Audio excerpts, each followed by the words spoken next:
Estamos começando a nossa primeira roda de conversa de fisioterapeuta para fisioterapeuta e hoje também com uma convidada especial, a enfermeira Luísa Duarte. Uma honra poder começar a inovar com esse projeto que oportuniza, profissionais de diversos lugares do nosso país a contemplar ideias, vivências, ter voz, ter discussões, ter a possibilidade de trazer para uma roda de conversa informal, para um bate-papo, a sua vivência no seu dia a dia. E aqui juntos a gente também vai corroborar um pouquinho mais com a literatura, com a pesquisa, com a ciência, e trazer tudo isso para a nossa realidade. Então, que bacana! Vou apresentar rapidamente aqui quem está conosco no dia de hoje. A fisioterapeuta Cristiane, que vai falar conosco do Rio de Janeiro, Camila Daniel, de Teresina, Bruna Martins, de João Pessoa, na Paraíba, Tanira Fontanella, de São Paulo. Desculpa, vou repetir, viu, Tanira? Tanira Fontanelli, para não errar, de São Paulo. Luísa Duarte, depois ela vai contar um pouquinho mais pra gente. Rúbia Zacaron, Beatriz Francine aqui de Criciúma comigo e a Aline lá do Rio Grande do Sul. Então, uma diversidade de regiões e locais aí para informações. A gente trouxe para hoje, para a busca dessas conexões valiosas, dessas trocas de ideias, desse compartilhamento de experiências, buscando um aprendizado contínuo e essa discussão aberta. Como a discussão é aberta, então eu já vou passar a palavra inicialmente para quem está aqui na mesa presencial comigo. A gente trouxe hoje um tema inicial que está com um respaldo muito grande, com uma necessidade de discussões muito grande, começando aí entre os pares essa também discussão e essa abordagem, que é o lipedema e as possibilidades de lipoaspiração como tratamento, Então, vamos começar aí com essa ideia de que a cada 10 mulheres, ao menos uma tem o lipedema e provavelmente nem sabe disso. Então, essa é uma frase que a gente vem escutando muito, E aí, vamos começar, então, essa nossa interação com o que cada uma de nós tem aí para contribuir sobre esse assunto. Acho que começar com a fisiopato é bacana, né? Pode ser. É sempre interessante puxar a fisiopato, a gente entender o mecanismo, de desenvolvimento de uma doença, faz a gente tomar melhores decisões clínicas lá na frente, Então, eu dou uma puxada mais para fisiopato, Trabalho com isso e pesquiso condições crônicas em saúde e reparo de tecidos, Então, o lipedema ele vem sendo uma condição crônica, vem sendo tratado como uma doença crônica e onde o paciente possui uma disfunção onde o tecido adiposo branco se coloca de forma alterada na sua distribuição corporal. Sim. Então, é característico das mulheres, uma condição específica para as mulheres e existem algumas teorias para o desenvolvimento do lipedema que envolvem alteração hormonal, principalmente, Então, até agora, as principais teorias envolvem essa alteração de estrogênio, e essa distribuição errônea de tecido adiposo. Uma concentração em geral, em membros inferiores e membros superiores, um público feminino, justamente aí por isso também explica talvez um pouquinho mais essa correlação com o estrogênio, meninas? E também a gente tem aí uma perspectiva de 10%, 12%, da população. Então, é ainda, um processo muito jovem que a gente vem estudando, vem discutindo e vem entendendo como fazer as nossas abordagens também, Eu acredito que uma das dificuldades até de descrever a fisiopatologia da doença vem na dificuldade de desenvolver um modelo experimental que mimetize o lipedema, Então, hoje a gente pode trabalhar com obesidade, que é, né, uma das coisas que eu trabalho no meu doutorado, ou diabetes mellitus, mas o lipedema, de forma específica, ainda é um desafio mimetizar a doença, né? O que sabe-se também em alguns estudos é que com o tecido retirado lá da lipo, né, o tecido adiposo retirado da lipo, quando analisado, eles observam que há uma quantidade maior de receptores de estrogênio nesse tecido adiposo branco, nesses locais de membro inferior e em alguns casos de membro superior. Então, ter maior quantidade de receptores nesse local, consequentemente, faz uma maior deposição de tecido adiposo ali, né? E uma deposição de gordura no local. É algo novo para a fisioterapia também como tratamento, né? Que a gente está entrando nesse mundo agora, mas também acho que é algo novo muito para a parte médica, porque o diagnóstico deles ainda é muito difícil. A gente vê nos artigos que não existe um exame específico laboratorial, um exame genético que vá diagnosticar aquilo ali. Exato. É mesmo por sintomas, clínico, né, clínico, é o olhar do médico. E aí muitos falam que passa muito despercebido o diagnóstico precoce disso, por o próprio médico ainda não ter conhecimento dessa patologia, não saber a fundo disso. Então, muitos diagnósticos tardios estão acontecendo agora por essa doença estar aparecendo mais, sendo mais estudada e tentando entender de onde vem, né? E ele precisa ser observado por múltiplos fatores, né? Então, acompanhado também por uma diversidade de profissionais e por diversos fatores mesmo de qualidade de contexto de vida. Então, é uma patologia que precisa de um acompanhamento nutricional, precisa de atividade física constante, precisa do vascular, precisa do cirurgião plástico, precisa do fisioterapeuta, precisa do enfermeiro, né? Então, precisa de um suporte em equipe mesmo, né? Pra gente conseguir. É multidisciplinar, exatamente. Eles até falam da dificuldade também de depois saber o quanto a evolução dessa doença, né? Por exemplo, inicia com tratamento nutricional, com suplementação, com medicação, para daí, para o último caso, ir para uma lipoaspiração, enfim, ou o paciente fazer todo um processo desinflamatório, enfim, diminuir esse processo inflamatório para depois passar para a lipoaspiração. E eles não conseguem quantificar se realmente esse tratamento inicial conservador está evoluindo essa doença, porque não tem nenhum exame que consiga comparar isso e ver esses dados, se realmente através só de alimentação, só de suplementação, isso vai evoluir ou não.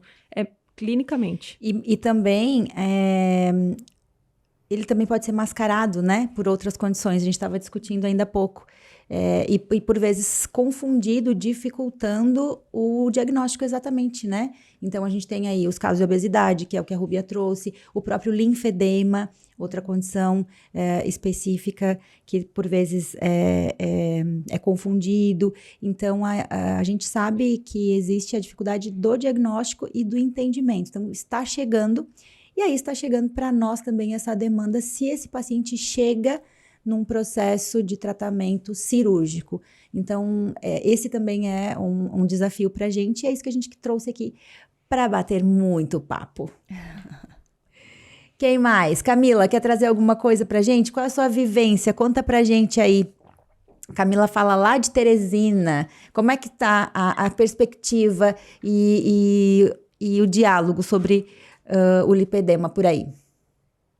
Bom, aqui o que eu observo é que ainda, se no Brasil como um todo ainda é uma doença nova, aqui no Piauí, então, é quase que 100% novidade, né?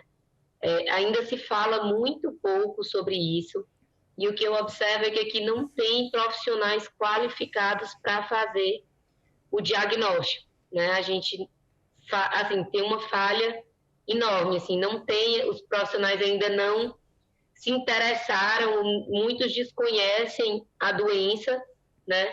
Se eu for pensar na perspectiva do que eu tenho visto aqui, eu tenho visto um cirurgião plástico falar e só, né? Vi também alguns nutrólogos falarem, na verdade mas eu observei que também não tem tanto domínio ainda não está muito especializada sobre a doença, né? E é uma coisa assim que realmente está muito recente. Eu tenho procurado cada vez mais me aprofundar nesse tema, inclusive estou fazendo uma formação recentemente específica sobre isso, né? Em 2 módulos em São Paulo.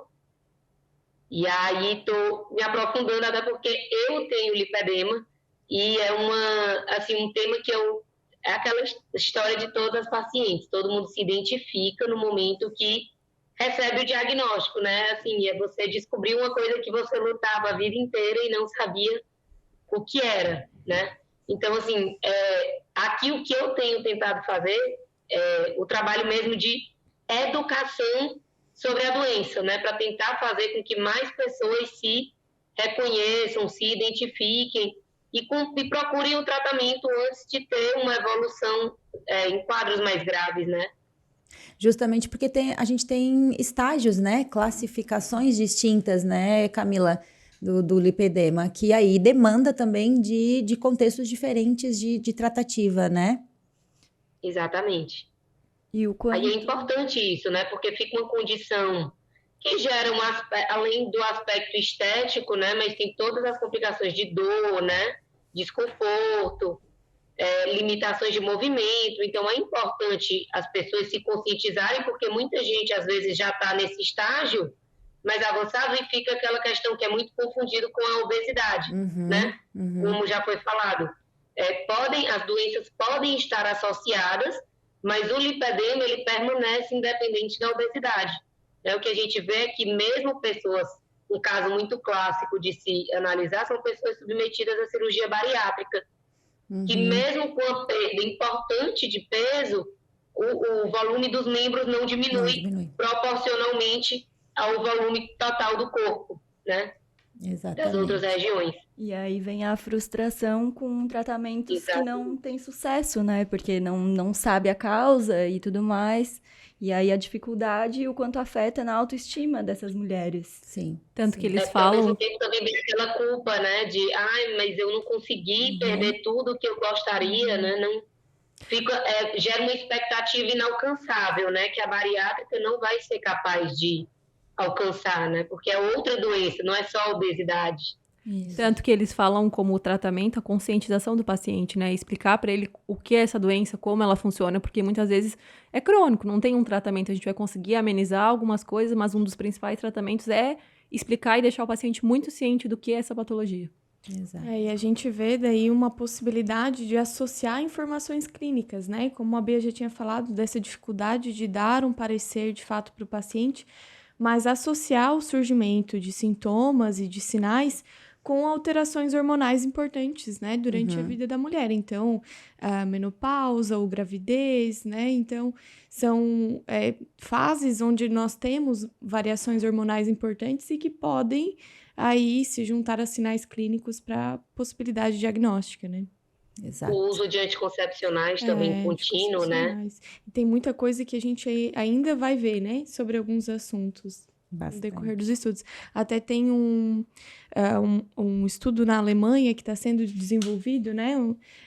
Alguns artigos falam sobre isso, que eles estão acompanhando a longo prazo essas mulheres. Então, uma doença nova exige novos estudos e tempo. Estudos longos, né? Então, nós ainda temos que esperar alguns anos aí para, a longo prazo, acompanhar essas mulheres de fato. Né? Porque eu acho que uma pergunta frequente delas é: será que isso vai resolver? Será que isso vai dar resultado? Eles falavam muito nos artigos sobre isso, né? Não se sabe dizer, assim, não sei te dizer se isso vai melhorar 100%, se essa lipoaspiração vai ser a solução do teu problema. É algo novo. Quanto vai melhorar? Quanto eu vou te ajudar com isso, quanto vai depender da tua condição de hábito de vida pós-cirurgia. Das pacientes que a gente pode acompanhar, assim, das poucas, porque também a gente mora em cidade menor, diagnóstico é muito novo, a gente não tem médico aqui especialista na cidade sobre isso, mas tem muitos pacientes indo para os grandes centros em busca de diagnóstico, e a gente pode observar que é muita dedicação do paciente, porque não é uma simples lipoaspiração. É um conjunto de nutrição, farmacologia... Atividade física regular. Fisioterapia, atividades específicas para aquilo ali. É um conjunto muito grande. É uma patologia a se estudar e se pesquisar ainda muito. O que a gente teve aqui, né, de experiência até então, são pacientes que se preocupam muito com o pós-operatório.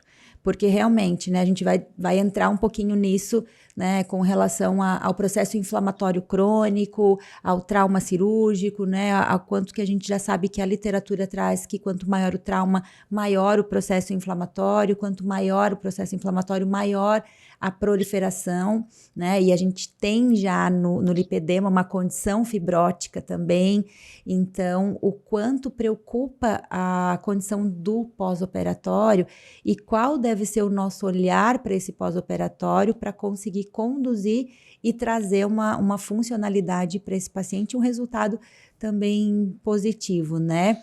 Aline, quer trazer alguma coisa aí do Sul para gente? Como é que tá por aí o lipedema?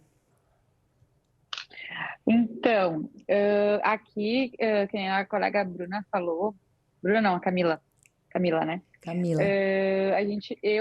Eu particularmente não tenho atendido pacientes com lipedema, e os médicos que eu trabalho também eu não escuto falar sobre esse assunto.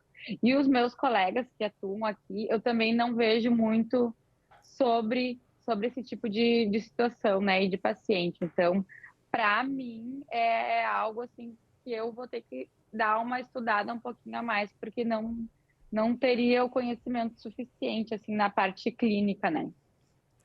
E tu teria algumas dúvidas que tu gostaria de trazer pra gente? O que tu acha que pode ser, assim, mais delicado para assumir um pós-operatório de um paciente com lipedema? Na verdade, assim, eu acho que é mais a questão do diagnóstico mesmo, né? Eu até, quando eu recebi sobre o assunto, né, que me mandaram no grupo, eu estava observando uma prima minha, assim, que eu pensei, será que seria um diagnóstico, né? É muito bacana, né? Geralmente é assim que começa. É assim que começa, isso. Aí tu começa, porque até então eu não tinha tanto esse olhar, mas eu fiquei pensando, será que poderia ser, né? Então, foi algo que me chamou a atenção, assim, tipo assim, a questão do diagnóstico, né? Como vocês relataram que tem um pouco mais de experiência, eu acho que é um pouquinho mais difícil, né, de se ter e tudo mais. E eu acredito que não tenho a experiência, né, mas eu acredito que associado sempre, eu sou muito a favor, assim, de atividade física. Acho que tudo tem que estar junto. Então, os meus pacientes, eu sempre tento colocar isso para eles, né? Então, eu acho que esse tipo de paciente, né, esse público, seria um público que eu teria esse olhar também um pouquinho mais da parte física, né? De atividade física. É um dos pontos do pós ali, né?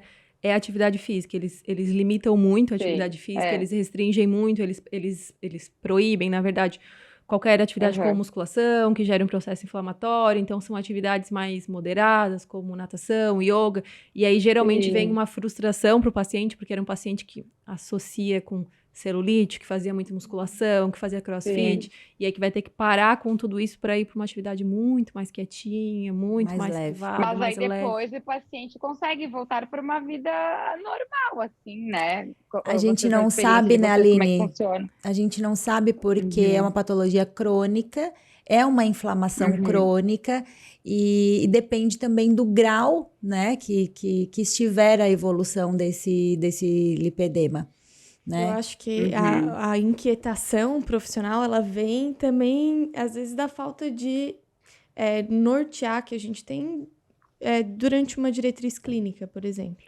Tem patologias que a gente tem uma diretriz clínica para seguir, nós já sabemos, um consenso científico de que tal exercício vai ser melhor ou pior para esse paciente, né? E agora, como é um assunto novo, nós temos que parar, pensar na fisiologia, na fisiopatologia, nos efeitos que aquele meu tratamento causa no tecido, e aí ter a melhor conduta possível para esse paciente. Eu acho que a longo prazo não se tem nada, assim, sobre a patologia. Tanto que um dos artigos era uma validação de uma avaliação para diagnosticar. Isso. Então, acho que a gente está ainda muito longe, assim, que é o questionário de avaliação sintomática. E, assim, se esse paciente... Eles falam bastante sobre os exercícios metabólicos, né?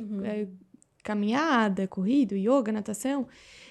justamente para estimular o retorno venoso e evitar acúmulo de edema nos membros inferiores ou superiores, né? Mas com esse intuito. Sim. Então, e também, quando a gente para pensar em exercício, se for aquele que o meu paciente consegue manter por um longo prazo, esse vai ser o melhor, ideal. né? Esse vai ser o ideal. Então, educar o nosso paciente também para ele entender que, meu Deus, será que eu faço um crossfit ou será que eu faço um fit? Não, você precisa fazer algo que você consiga manter por um bom período de tempo. E que em se tratando de exercício, a gente consiga gerar aí uma condição anti-inflamatória. Já Ou que é seja, uma doença precisa de crônica, né? constância, precisa de Um ponto regularidade. importante nessa questão dos exercícios que eu tenho visto realmente tem sido um impasse, né? Porque a gente sabe que para ganhar massa muscular precisa gerar um dano no músculo, né? E hoje já tem alguns artigos que têm mostrado que pacientes com lipedema têm menor massa muscular comparado com pacientes que não têm lipedema. E aí fica nesse impasse porque você não sabe até que ponto você pode trabalhar para ganhar massa muscular e não vai aumentar significativamente esse processo inflamatório, né? E outra coisa relacionada aos exercícios é a questão da frouxidão ligamentar, né? Que o paciente com lipedema tem tendência a ter essa frouxidão ligamentar. Então, se é um paciente inicialmente sedentário, né, se recomenda que comecem por atividades de baixo impacto, que não comprometam tanto essas articulações. Porque alguns pacientes com lipedema, quando você avalia, eles já têm, por exemplo, o genovalgo, né, importante. Então, pode gerar uma sobrecarga. Mas, assim, o que eu tenho visto, o que os médicos têm falado na formação que eu fiz, é exatamente isso. Não limitar tantas atividades, ser o que o paciente consegue fazer por muito tempo, porque o principal é ele fazer alguma atividade do que ele não fazer nenhuma, né? É interessante isso, Camila, que eles também trazem como uma preocupação as áreas funcionais, né, dentro do exercício, como fica a região articular do joelho, por exemplo, né, em casos de lipedema. E isso pode ser preocupante, isso precisa ter a atenção de quem está ali prescrevendo esse exercício, né? É diferente. Então, Exatamente, se esse para não gerar uma sobrecarga, né? Como tu falou, Camila, a frouxidão ligamentar, ela é comum, frequente nesses pacientes? Já tem alguns estudos associando uma condição, relacionando pacientes com lipedema que tem maior frouxidão ligamentar, tem maior propensão a essas afecções de joelho, né? Pé plano, alguns desequilíbrios posturais, assim. Ótimo. Bruninha, deixa a gente ouvir a tua voz um pouquinho. Fala pra gente aí. A Bruna fala lá da Paraíba. A Paraíba, exatamente. Então, assim como as meninas aí estão partilhando, o lipedema é um assunto muito novo também por aqui, né, no Nordeste, basicamente aqui na Paraíba, em João Pessoa, onde eu atendo. E aí a demanda também, ela vem crescendo bem lentamente, justamente, eu acredito, por essa dificuldade no diagnóstico, né? Mas aí eu vejo também a nossa importância de se capacitar a respeito do tema, para justamente ajudar o nosso paciente, né, a encontrar um diagnóstico mais tranquilo, digamos assim, e um tratamento também mais direcionado.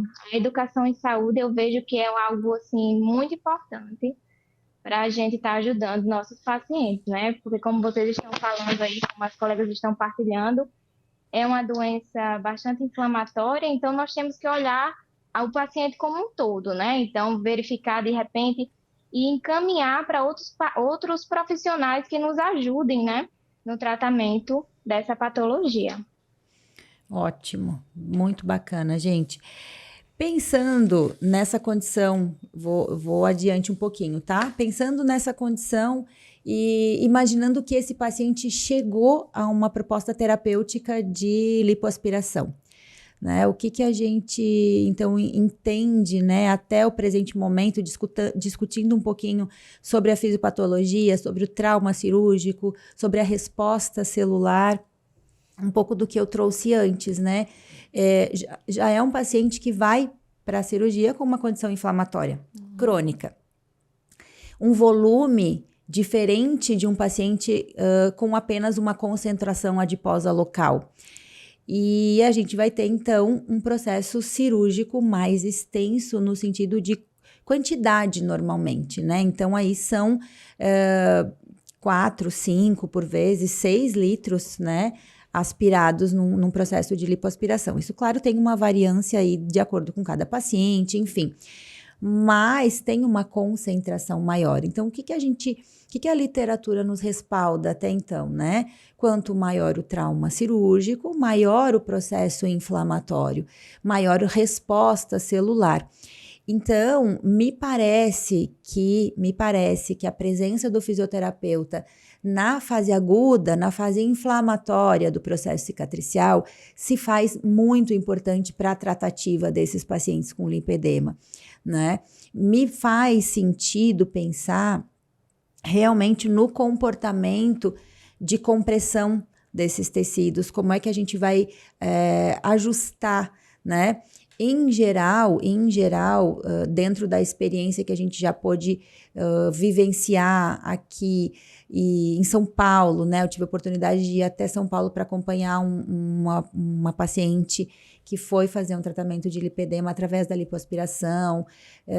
Outros pacientes de Florianópolis que a gente teve a oportunidade de receber aqui em Criciúma também. Em geral, os pertuitos ficam abertos, justamente para que se possa ter o escoamento, né? Então, de que forma, qual será a melhor estratégia terapêutica para a gente tratar esses pacientes? Então, me parece que fazer o uso da compressão adequada na fase inflamatória, na fase aguda, é muito interessante, né? Justamente para que a gente não deixe essa exacerbação da fase inflamatória, né? E que esses mecanismos de defesa do próprio organismo venham se beneficiar aí com o processo de cicatrização. A gente está começando a observar os resultados, né, do meu estudo de doutorado, que a Rúbia também faz parte, né, do grupo de pesquisa, e a gente está começando realmente a descrever e a observar que a compressão nesse tecido inflamado, ele pode sim controlar esse infiltrado inflamatório. Então, isso é uma coisa que a gente vai discutir mais adiante, né? Se Deus quiser, ir com vocês também e trazer para novas discussões dessa forma. Mas me parece que no lipedema também não vai ser diferente. Agora, como fazer isso? E como tornar isso dentro de uma logística, né? Como tornar isso prático e realizável, né? Então, acho que isso vale a pena. Cris, quer contribuir de alguma forma aí pra gente? A Cris maravilhosa, a Cris fala da cidade maravilhosa, gente. Aqui só tá 40 graus, não sei se vocês estão conseguindo me ouvir. 40 graus, Cris, se tu soubesse aqui, a gente tá todo passando frio, minha filha. No sul tá gelado. Tá falando vai chegar amanhã. Não, então, Karina, boa noite, meninas. Aqui eu não tenho muito, eu não peguei nenhum paciente ainda de lipedema. Na verdade, eu encontrei com uma que fez um curau, mas eu não tratei ela. Mas aqui também está escasso, tanto pelos médicos e tanto pela gente também da fisioterapia. Aqui no Rio não se fala muito, não vejo muito falando sobre esse assunto aqui no Rio. Pouca gente fala do lipedema aqui na cidade. Uhum. Não vejo muitos colegas profissionais também tratando do assunto do lipedema aqui. E não tem muito contato com esse tipo de paciente, não. Agora eu estou acompanhando essa paciente que ela vai operar o lipedema e eu estou começando a aprofundar um estudo sobre o lipedema. Mas ela já está sendo acompanhada também pelo nutrólogo, pelo médico. E ela está nesse acompanhamento, ela falou que já tem uns 6 meses e ela descobriu recentemente que ela está com essa condição agora. E mesmo assim, eu acho que ela foi indicado para ela a lipoaspiração para resolver o problema. Geralmente Desculpa, é isso que eles fazem, assim, um tratamento de no mínimo 6 meses com todo da equipe, né? Para depois aí, então, se não for 100% sanado, partir para uma lipoaspiração ou optar por esse procedimento. Mas antes, no mínimo, aí uns 6 meses de tratamento mais conservador com a parte de nutrologia, de farmacologia. Preparo, enfim, né? de preparo para a cirurgia. Mesmo se ele chega lá com o diagnóstico de cirurgia, inicialmente eles vão fazer esse preparo de 6 meses aí para E isso é bem prudente justamente para tentar preparar o organismo para o trauma cirúrgico, né? Nós temos tanta preocupação com o processo de reparo no diabético, tanta preocupação com feridas vasculares ou pacientes obesos, e no lipedema nós também temos uma condição crônica. O que acontece é que nós esquecemos, às vezes, de que o tecido adiposo branco, ele não serve somente como armazenador de gordura, né? Ele também regula e provoca a liberação de marcadores inflamatórios ou de marcadores como a da parte hormonal, né? Então, ele também tem um papel regulatório muito importante, né? E esse ambiente inflamatório local depois responde no processo de reparo durante um pós, né, de uma lipoaspiração. Por isso que me parece que voltar para um olhar muito atento para a fase aguda é extremamente importante nesses pacientes. E aí, de novo, né, não faz sentido para o meu raciocínio clínico a gente pensar em uma utilização, por exemplo, de uma bandagem elástica, que seria o taping, se não for de forma compressiva. Né? Para o meu olhar, me parece que precisa ser o taping de forma compressiva, né? E ainda... Até porque... Pode falar, Camila. Vai lá, Camila, pode ir, complementa. Não, porque eu ia dizer que muito do que se tem pego na literatura para conduzir o lipedema vem do linfedema. Isso. Né? E hoje a gente sabe, e é mais do que dito, que o tratamento do edema decorrente do linfedema, né, esse acúmulo de líquido, o tratamento mais resolutivo é a terapia compressiva. Compressiva, né? Exatamente. Se a gente não trabalhar com terapia compressiva, com compressão, a gente não tem resultados satisfatórios. A drenagem, ela é benéfica, mas ela é um mero coadjuvante no trabalho, a drenagem linfática manual. Né? Hoje perfeito. A literatura está mais do que consolidada em relação a isso. Que o que tem resultado é a terapia física complexa, né? Descongestiva. Então, inclusive, a possibilidade de fazer essa combinação, né, Camila? Acho que isso é uma coisa que a gente pode conversar muito sobre isso. E a gente estava falando ainda no último final de semana, a gente foi ainda fazer justamente um aperfeiçoamento sobre realmente o enfaixamento com a bandagem inelástica, né, para a gente poder entender um pouco mais da terapia compressiva e aonde que ela vai entrar aí no lipedema em tratamentos conservadores e ou cirúrgicos também.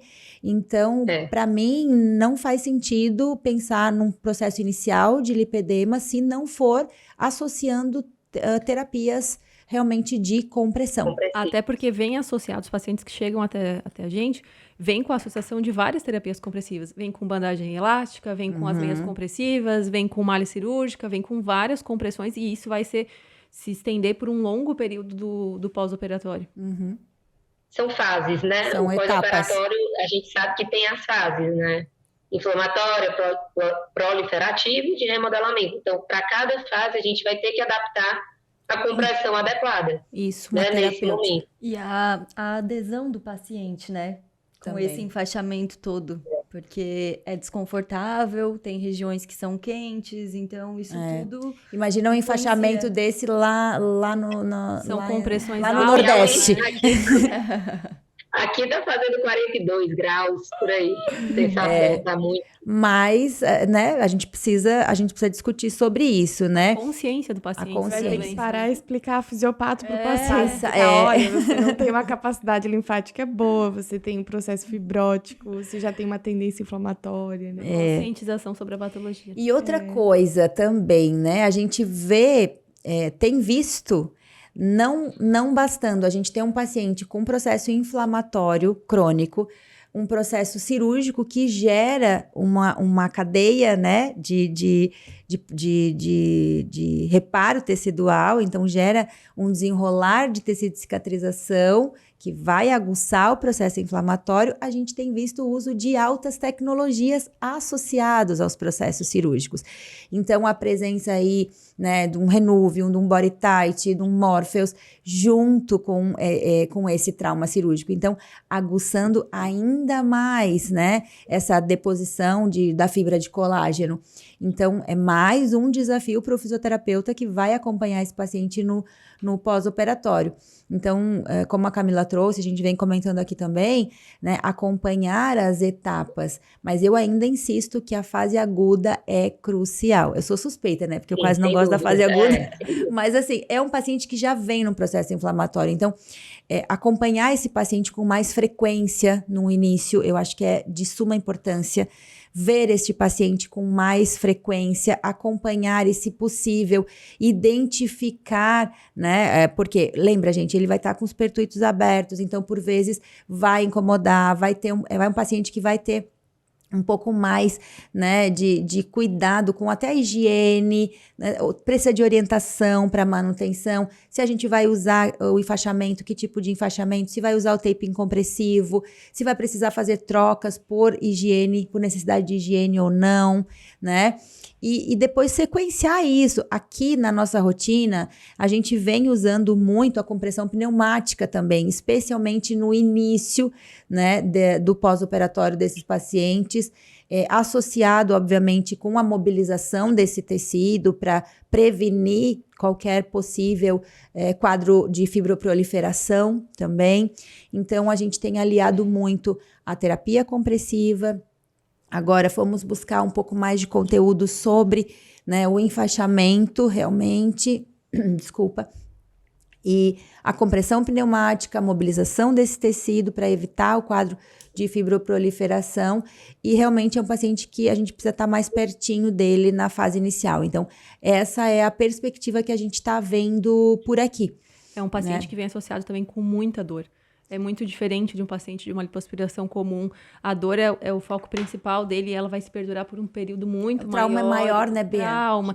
E acho que aqui a gente teve a oportunidade de pegar, além de uma lipoaspiração comum, com várias altas tecnologias associadas. Então, é um paciente que sofre bastante, assim. Um pouco mais. Que precisa de uma demanda de atenção muito maior. Talvez, como tu falou, um acompanhamento mais pertinho do que a gente está acostumado. Mais próximo, né? É isso aí. Quem mais que quer trazer? Bruninha, mais alguma coisa? O que tu acha aí desse pós-operatório? O que você imagina de tudo isso? Bom, eu imagino que seja realmente essencial, né, a presença do fisioterapeuta aí nesse acompanhamento, porque como você mesmo disse, né, cara, ele já vai ter uma tendência maior a um processo inflamatório ali, mais exacerbado nesse pós-procedimento. E aí a presença do fisioterapeuta é essencial para controlar esse processo inflamatório, para justamente ter uma fase proliferativa mais calma, né? E aí oferecer mais conforto e funcionalidade para esse paciente.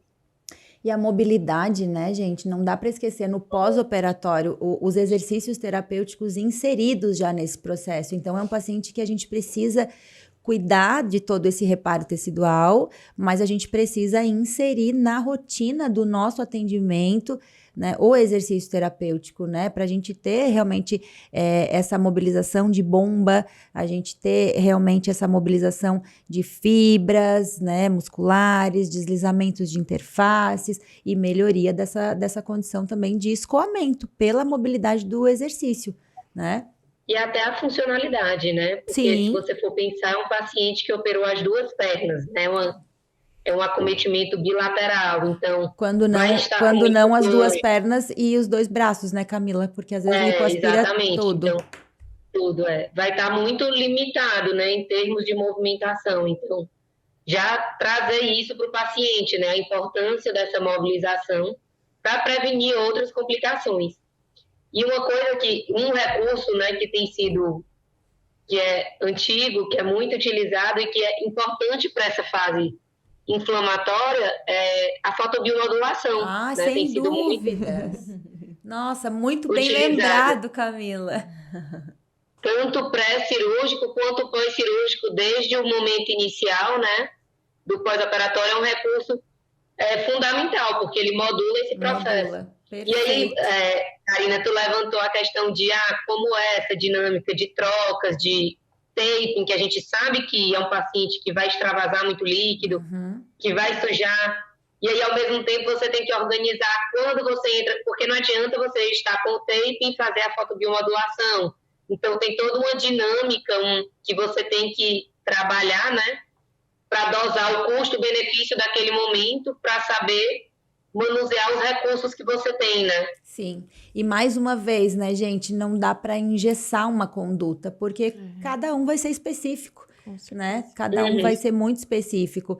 Mas eu acho que realmente foi muito bem lembrado. A Photobio, em se tratando aí de um quadro exacerbado desse para modular essa resposta, e hoje a gente tem, né, os clusters que nos facilitam aplicações, né, em áreas mais amplas. Então, é bem interessante também. Meninas, muito bacana. Eu acho que a gente teria muito para conversar sobre esse tema. Assim como na região de vocês, na nossa, é tudo muito novo. Então, acho que vale a pena a gente parar, discutir, né? A Cris agora vai ter um paciente em breve que vai estar trazendo. Espero que esse nosso bate-papo tenha contribuído para ti assistir melhor aí no acompanhamento do teu paciente, e que a gente possa estar sempre disposto, né, a acertar, né? E acertar é a gente estar disposto a encontrar entre os pares, né, as melhores sugestões, as melhores discussões. Acho que isso veio de uma forma bem bacana aqui para a gente. Nós temos ainda alguns minutinhos finais, e aí eu queria chamar a Luísa, que é uma grande parceira minha, né, de trabalho, uma amiga, é uma pessoa que a gente acabou estreitando laços, né, decorrente de uma oportunidade de trabalho também. E a Luísa vai trazer para a gente um pouquinho também da vivência dela, só que a gente precisa entender a jornada do nosso paciente. E é uma coisa que nós, fisioterapeutas, e eu particularmente gosto muito, né, desse assunto também, né, Luísa? E a gente sempre conversou muito, e eu quis trazer para vocês também uma pontinha para talvez aguçar aí no serviço de vocês, ou no atendimento de vocês, e buscar também como é que a gente faz, né, Lu, para fazer essa gestão assertiva dentro do âmbito clínico. Então, acho que isso também é muito importante, e a gente vai finalizar escutando um pouquinho a Luísa, que nos escutou até agora com muita paciência, né, Lu? Boa noite, meninas. É um prazer estar aqui com vocês, né? Escutei sim, fiquei aqui aprendendo um monte, porque eu também não conhecia aí essa patologia nova, né? Esse assunto que está surgindo agora. Conheci a Karina em meados de 2021 e não falávamos sobre isso ainda, né, Ká? Não. Ainda não tínhamos essa expertise, esse conhecimento sobre esse assunto. Então, meninas, mais uma vez, prazer em conhecer vocês. Estava aqui ouvindo vocês falar com tanto domínio, né, com tanta técnica sobre esse assunto, e como é legal, né, quando a gente ouve, né, colegas da saúde, né, colegas aí de profissão, falar sobre técnicas, sobre novidades, sobre domínios técnicos, né, é muito importante para a gente. Então, vou me apresentar rapidinho. Meu nome é Luísa Duarte, eu sou enfermeira, especialista em gestão e liderança. Estou há 2 anos aí em constante atualização no mundo da gestão, mas já vivenciei de perto essa realidade da saúde, né? Essa realidade hospitalar, de clínica. Já trabalhei em centro cirúrgico, né? Assiduamente com pacientes de cirurgia plástica, acompanhando pós-operatório. Então, acompanhei de perto, né, essa realidade dessa jornada do cliente, que é tão importante a gente acompanhar para a gente chegar no nosso resultado principal, né? O nosso resultado final, que é um bom atendimento ao cliente, um resultado positivo, né? Do tratamento que ele inicia lá no pré-operatório. Hoje nós, né, quanto profissionais da saúde, nós somos completamente treinados para assistência, para atender o paciente. Então, hoje, a gestão ela acaba ficando um pouco de lado para grande parte dos profissionais, né? E muita gente acaba não visualizando o quanto que a gestão ela impacta no resultado final do teu atendimento, né? Eu vou explicar para vocês hoje o porquê que isso acontece. Mas antes, eu queria perguntar para vocês se vocês já pararam para pensar, né? Eu não conheço a realidade de vocês hoje, eu não sei quem já empreende há bastante tempo, quem está começando agora, mas vocês já pararam para pensar sobre a falta de comprometimento do teu paciente, né? Do quanto que isso impacta diretamente no teu resultado final e, consequentemente, nos encontros, né? Em novos pacientes para o teu consultório, para a tua clínica, para os teus atendimentos. Eu estava ouvindo vocês falarem antes, né? equipe multiprofissional, de nutricionista, né, o médico, o fisioterapeuta, o enfermeiro, todos em continuidade, né, no tratamento com esse cliente. Mas até que ponto que o paciente ele é comprometido, né, com as nossas orientações, com todas as explicações que a gente passa para esse nosso paciente ali, né, no início, no pré-operatório, e como que a gente consegue monitorar isso, né, para saber se esse paciente ele realmente está cumprindo com todas as orientações que hoje a gente sabe que é muito importante, né, que ele conclua ali todas elas para chegar no nosso objetivo final. Eu queria ouvir de vocês, assim, quanto que vocês sentem que os pacientes de vocês, eles realmente estão comprometidos, né, com todo o cuidado que vocês têm, com todo esse estudo que vocês me apresentaram aqui. Vocês conseguem visualizar, enxergar num campo, né, de comprometimento do paciente, que o resultado final, né, que vocês estão esperando, que o paciente também está esperando, está diretamente relacionado a esse comprometimento. Vocês conseguem visualizar de qual maneira, né, esse comprometimento do paciente? Eu sempre falo, quando na minha pré-apresentação, eu sempre falo que o resultado final do tratamento, a cirurgia em si, aquele resultado que a paciente vai buscar quando ela busca uma cirurgia, principalmente estética, é que ela precisa entender que 50% do porcentagem daquele resultado é técnica cirúrgica e 50% é a responsabilidade dela.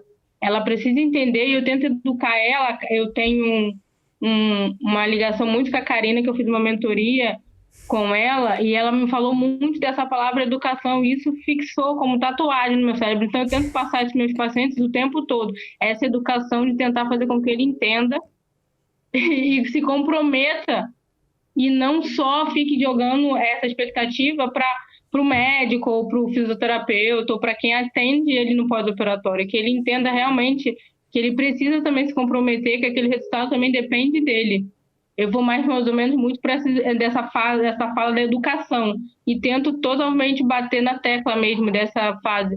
Você tem que se educar, você tem que se entender que você vai passar por um processo, esse processo cirúrgico, existe fases, essas fases, aí eu explico as fases do processo de cicatrização e tento fazer com que ele entenda da maior forma, mais simples possível, que ele se comprometa também, e não só coloque essa responsabilidade para cima dos profissionais que atendem ele, tanto o médico quanto o fisioterapeuta ou até mesmo o esteticista que atende ele posterior.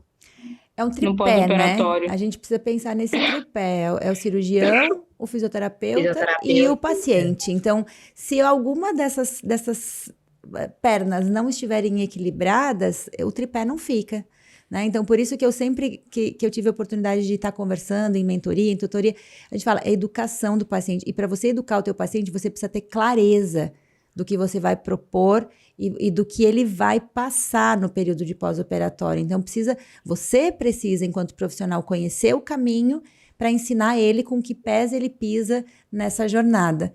Né? E aí, transferir um pouquinho. Talvez aqui a gente tenha o privilégio de trabalhar com médicos parceiros, onde ele também explica muito bem e bota cada um com a sua responsabilidade. Até onde é a responsabilidade do fisioterapeuta, até onde é a responsabilidade do médico e até onde o meu paciente, até onde a gente vai conseguir junto chegar no resultado final. Acho que é o privilégio de a gente ter de trabalhar com médicos muito parceiros. Por isso que é importante, né, esse modelo que a gente fala que seria um padrão ouro, né? Você conseguir ter acesso ao paciente antes, durante e depois. Então, você consegue educar o paciente, você consegue fazer com que ele entenda, e isso é muito positivo para ele, inclusive, né? O que vai acontecer depois, preparado durante, preparado. Eu observo muito isso até na evolução do pós-operatório, em como aquele paciente se sente no pós-operatório. Eu sempre falo isso.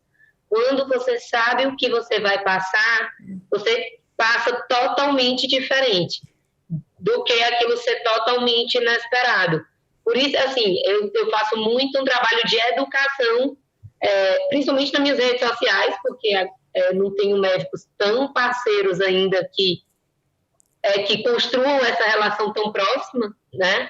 Mas a gente vem tentando construir isso, porque o que eu vejo assim, é meio que um distanciamento ainda aqui do médico com a equipe de fisioterapia, meio que aquele patamar, né, que alguns se colocam, e não tem essa ligação tão próxima. Às vezes você quer conversar, quer explicar o que é que você faz, como você trabalha, e às vezes você não tem muito essa abertura.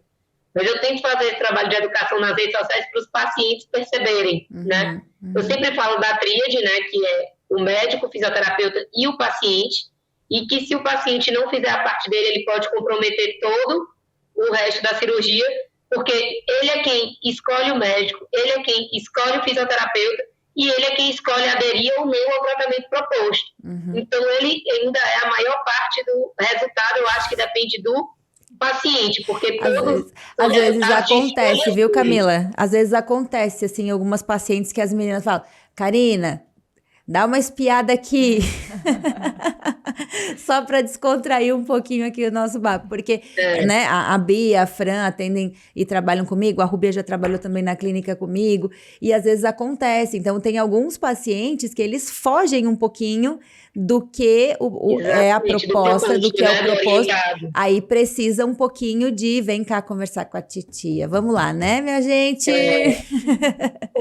E eu acho que o que é bem importante, né, a gente trazer ali para o nosso mundo, né, dentro da área da gestão, através de dados, né, eu acho que todas essas falas de vocês foram muito assertivas, né, que precisa fazer o paciente entender, né, que trabalha com essa questão de educação, né, como as meninas falaram ali, trazendo desde a rede social, né, até o pré, pós-operatório.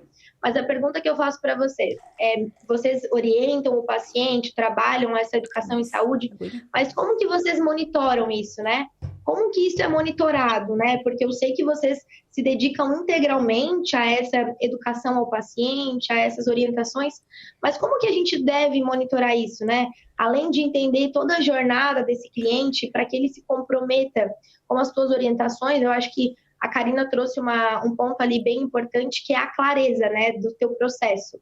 Nada melhor como uma clareza para que o paciente ele entenda realmente a tua comunicação, como que tu está te comunicando, para que a gente acompanhe ele desde o início até o final dessa jornada.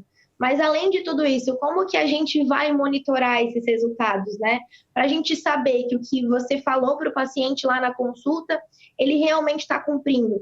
Porque uma das coisas que me preocupam bastante, né, que me preocupa ali dentro dos meus mentorados hoje, que atendem esses pacientes pós-operatórios, é o resultado possivelmente negativo no final. E a gente sabe que não vai depender do nosso trabalho unicamente, mas sim do comprometimento desse cliente. E mesmo que não tenha sido decorrente do teu trabalho, um resultado negativo ele pode gerar uma determinada insatisfação ao cliente, mesmo sendo, né, por conta dos cuidados e orientações que ele não seguiu.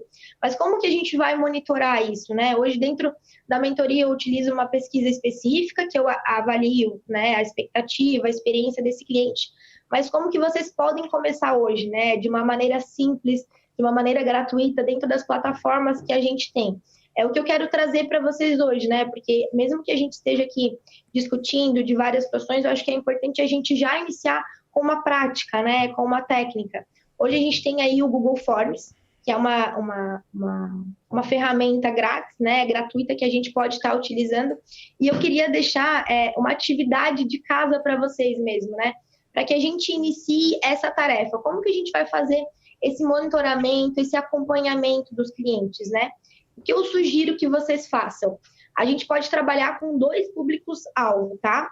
O primeiro público seria do primeiro dia pós-atendimento, né, pós-cirúrgico, pós-operatório. O que vocês vão fazer? Vocês vão lançar um questionário para esse cliente, né, um questionário pelo qual ele vai preencher e relembrar quais que foram os principais objetivos dele, né? Qual que é o principal objetivo com o procedimento que ele realizou, com o atendimento de vocês, para que isso fique fixado, que ele saiba qual é o objetivo e por que eles estão ali. E nesse primeiro questionário, vocês vão elencar as principais orientações, né? Eu sempre recomendo de 3 a 5 orientações que são inadmissíveis que ele não cumpra, né? Vocês coloquem isso num questionário e deixem ele preencher, se eles já estão cumprindo ou se eles não estão cumprindo. E após isso, né, durante esse acompanhamento, vocês vão fazer esse trabalho que vocês já fazem com excelência, que a Karina também citou, que é esse acompanhamento, né, conversar com o paciente, mostrar esse lado humanizado, essa comunicação humana, para que ele entenda que vocês estão ali do lado dele, né? Olha, eu estou aqui tu precisa de alguma ajuda para seguir o nosso combinado lá do início, daquele primeiro questionário?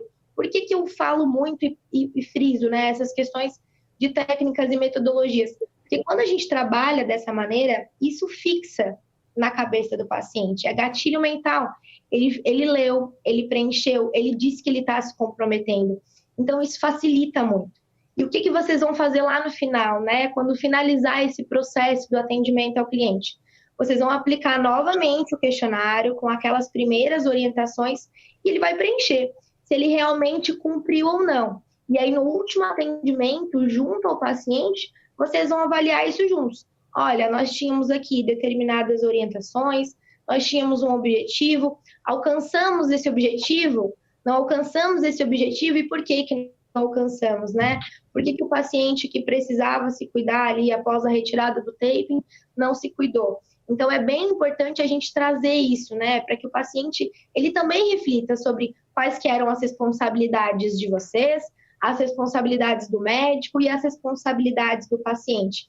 Então, o que vocês vão fazer através disso, né? Tendo esses dados. Não é somente ir lá e conversar e mostrar para o paciente, mas vocês vão conseguir estudar em cima disso, né? Os resultados de vocês. Eu tenho aqui 10 pacientes, de 10 pacientes, 8 o tratamento funcionou como eu previa, e eu sei que ele funcionou porque o paciente cumpriu com todas as orientações, deu seguimento, né, a tudo que eu fiz, e eu sei que de 2 desses 10 pacientes, o resultado não foi tão bom, porque ele não cumpriu, né? Eu sei através de dados o que funciona e o que não funciona. Claro que isso que eu estou falando para vocês é uma pesquisa muito inicial, né? É uma pesquisa completamente iniciante para que vocês tenham conhecimento, né, de dados, né, do atendimento de vocês. Aí, a partir disso, vocês vão ver o quanto que é viciante, né? A gente dá continuidade nessas pesquisas para cada vez entender mais, né? Aí, depois, vocês vão lançar uma nova pesquisa para entender o porquê que ele não concluiu, quais que foram as dificuldades que ele teve, para que no próximo atendimento vocês mapeiem ainda mais essas dificuldades e deixem claro lá no início, para que esse novo paciente não tenha as mesmas dificuldades, né? Então, assim, sem planejamento não tem crescimento, gente. Planejem tudo que vocês vão fazer, estruturem, trabalhem com resultados, para que vocês consigam mostrar ao cliente de vocês, ao paciente de vocês, e além disso, estruturar os novos atendimentos, né? Isso que eu estou falando é muito início, é um conteúdo muito raso, perto de tudo que a gestão ela pode proporcionar, mas eu quis trazer isso para vocês, associando, né, a qualidade do atendimento, porque é tudo isso, é esse conjunto que vai trazer o resultado final que vocês tanto esperam, né? Uma qualidade no atendimento, uma excelência no resultado e um bom feedback do paciente, né? Que é para isso que a gente trabalha todo dia, para ver o nosso cliente satisfeito. A gente vê, deixa eu só te aproveitar esse gancho, né, Lu? A gente escuta muito hoje, especialmente na rede, atendimento de excelência, cirurgia de excelência, fisioterapia especializada. Que ferramentas você usa para realmente entender que o teu trabalho é especializado? Hoje não basta mais você propor um bom recurso terapêutico. Isso é o mínimo que um bom profissional tem que fazer. Estudar, se aperfeiçoar e entregar qualidade no seu fazer. Então, quando a gente fala de excelência, é a gente realmente entender a jornada do início, meio e fim.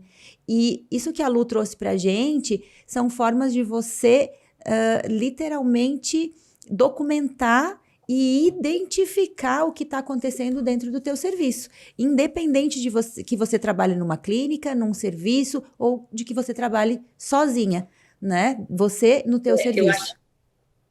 Eu achei interessante, nunca tinha pensado sobre essa perspectiva, até porque você tem que saber até que ponto o que você está falando o paciente está conseguindo absorver, né? Exatamente. Se ele está entendendo ou não, né? Pode haver essa falha de comunicação, né? Pode, e a gente acha que está fazendo tudo certo.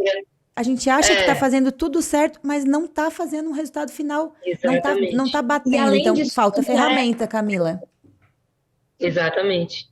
Desculpa, te cortei, pode finalizar. Não, é justamente isso, é porque justamente pelo fato de não estar concluindo redondinho, né, tem alguma falha aqui, outra ali, tá faltando ferramentas, e a gente discute isso Meu Deus, quanto tempo, Bea? É que às vezes a gente culpa o paciente, né? Ele não cumpriu. Mas qual é a minha clareza para saber se ele cumpriu aonde? Da onde eu tô tirando que ele não cumpriu? Talvez ele entendeu o que eu expliquei para ele. Da onde eu tiro essa ferramenta que ele entendeu o que eu expliquei para ele, que ele tá ciente disso, que ficou claro para ambas as partes, né? Sim. Muitas vezes a gente cobra de clareza e cobra o resultado do paciente, mas a gente não tá sendo claro para ele. E através dessas ferramentas, talvez a gente consiga identificar um erro nosso e ajustar em consulta, e ajustar em consultório.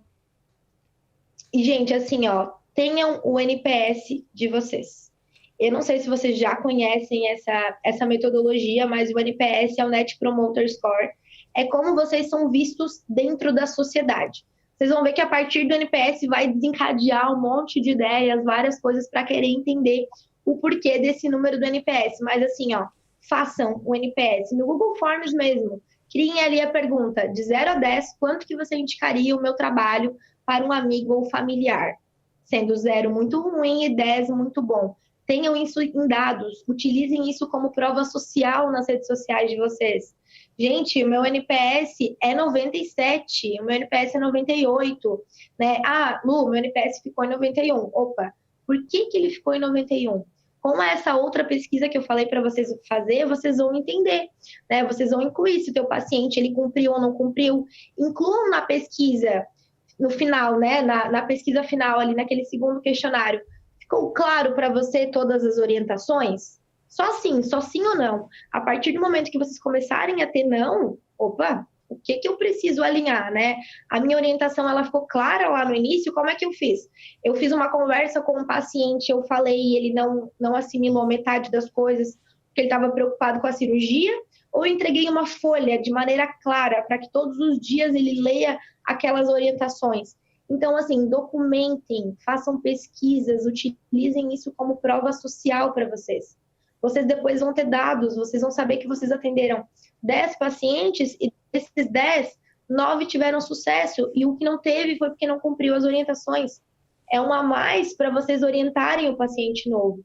Então, assim, se eu puder dar um conselho para vocês aqui na nossa conversa rápida, né? Porque, como eu falei para cá, a gestão, a fisioterapia é um mundo tão grande, né? Que a gente não consegue falar ali um pouquinho, mas assim, estruturem dados, façam pesquisas, entendam o negócio de vocês e dominem isso.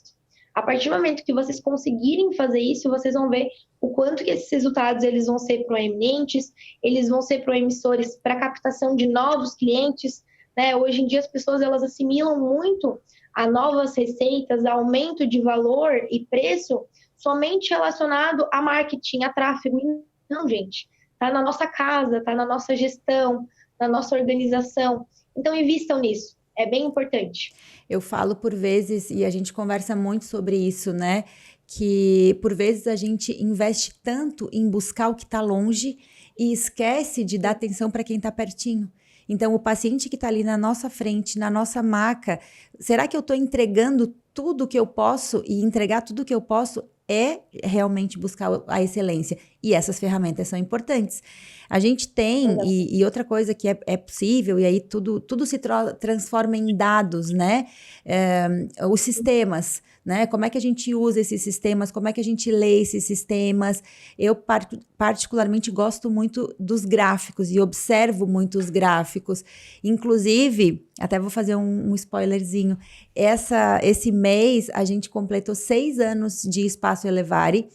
Eu, né, 20 aí de carreira, nesses 6 anos, equipes, né, trabalhando comigo, junto, vivendo, respirando esse ambiente todo, e essa semana a gente fechou 1.000 pacientes atendidos no centro cirúrgico. Que bacana, né? Tudo isso... Olha. É prova social, é experiência vivida, é documentado cada história desse paciente e é um compartilhamento de serviço também, porque eu jamais conseguiria em 6 anos fazer 1.000 atendimentos sozinha. Então, é um trabalho realizado em equipe, mas está tudo ali em algumas ferramentas documentado. Então, isso é importante que vocês... né, Luísa, que vocês tragam essa prática para o serviço de vocês, né, de realmente usar ferramentas para documentar e entender o que está passando dentro desse serviço. Quantos pacientes a gente teve intercorrência, quantos pacientes a gente teve né, de pós-operatórios maiores, a gente fala aqui de alta complexidade, de média, de baixa. Então, documentar tudo isso é fazer a gestão e transformar o teu trabalho numa assistência de excelência. Como a Ká falou, né? Hoje, quantas de vocês sabem quantos pacientes vocês já atenderam? Quantos pacientes vocês atenderam na semana? Quantos pacientes vocês atenderam no mês? E quantos pacientes vocês atenderam no ano? Isso é a base, é o início, é juntar a quantidade de pacientes com o valor de receita que cada um te traz. Se esse paciente ele fez uma nova cirurgia, ele voltou com você? Ele voltou para ti? Por que ele não voltou? Então, assim, as decisões estratégicas, elas sempre vão ser baseadas em dados. Quem não mede, não gerencia. Fora isso, você está tomando decisões baseadas no que funcionou para o colega, no que funcionou para o concorrente. Então, assim, são ferramentas simples, né? Eu não estou falando aqui de ferramentas pagas, eu estou falando de um Forms que gera o gráfico, né, Ká? Que é tão bom de visualização para a gente acompanhar. Eu estou falando de uma planilha de Excel, mas, assim, comecem, né? Eu vou ficar à disposição, a Ká tem meu telefone para passar para vocês depois. O que vocês precisarem de orientação para esse início, para essa estruturação de dados, contem comigo, eu estou aqui para auxiliar e ajudar vocês, né? Eu acho que esse início, às vezes a gente precisa de alguém que segure na nossa mão para trilhar esse caminho, né? A Ká está aí sempre disponível também, então, assim, contem com a gente, né? Segurem na nossa mão para dar esse início e esse primeiro passo para vocês serem essa pequena porcentagem de profissionais da saúde que dominam a gestão, que dominam o negócio de vocês. Maravilhosa. Que bênção, né, gente? Que coisa boa. Meninas, muito, muito obrigada. Queria agradecer imensamente por essa oportunidade de compartilhar esse momento aqui com vocês. Espero que vocês tenham gostado muito, né, de estar aqui hoje com a gente, batendo esse papo. Queria que vocês deixassem também uma palavrinha final. Vamos oportunizar aí, né? Afinal, todo mundo tem a sua vez de fala aqui nesse nosso bate-papo, para a gente encerrar. Então, deixo à vontade aí o microfone aberto para que vocês possam encerrar aí a nossa noite. Muito obrigada, Ká, pelo convite, por estar aqui, né, com tantos profissionais referência e de todo o Brasil. Acho que juntas nós crescemos, nós levamos a fisioterapia mais longe, né, cada uma colocando a sua vivência, a gente enriquece, né, o conhecimento aí que nós temos. Muito obrigada. Também agradecer o convite. Eu acho que quando a gente junta um pouquinho do laboratório, da estatística, da prática clínica, a gente consegue construir um resultado final para o nosso paciente. Ótimo. Agradeço também a oportunidade de estar aqui hoje com vocês, de ouvir a vivência de cada uma, de diferentes regiões. E é isso, a gente está sempre buscando entregar o melhor para o nosso paciente. Eu agradeço também essa oportunidade, né? É maravilhoso, assim, eu sempre digo, às vezes, que esse contato, essa troca de experiência, esse network entre profissionais é maravilhoso. Às vezes eu até brinco que tem uns cursos que eu não gostei, mas eu digo, foi tão bom só pelas pessoas que eu encontrei e mantive contatos depois, né? Hoje eu tenho alguns grupos com amigas que fiz em cursos e de outras cidades, de outros estados, e que você vai vivendo, compartilhando experiências que em cada lugar, cada região tem suas experiências diferentes. E isso é muito bom, né, para a gente ir nos moldando como profissionais, né? Essa troca eu acho que é essencial para isso. Eu gostaria de agradecer também por poder participar dessa roda de conversa, foi muito especial. Eu espero poder nos encontrar novamente aqui ou em outros lugares que a gente possa se conhecer pessoalmente.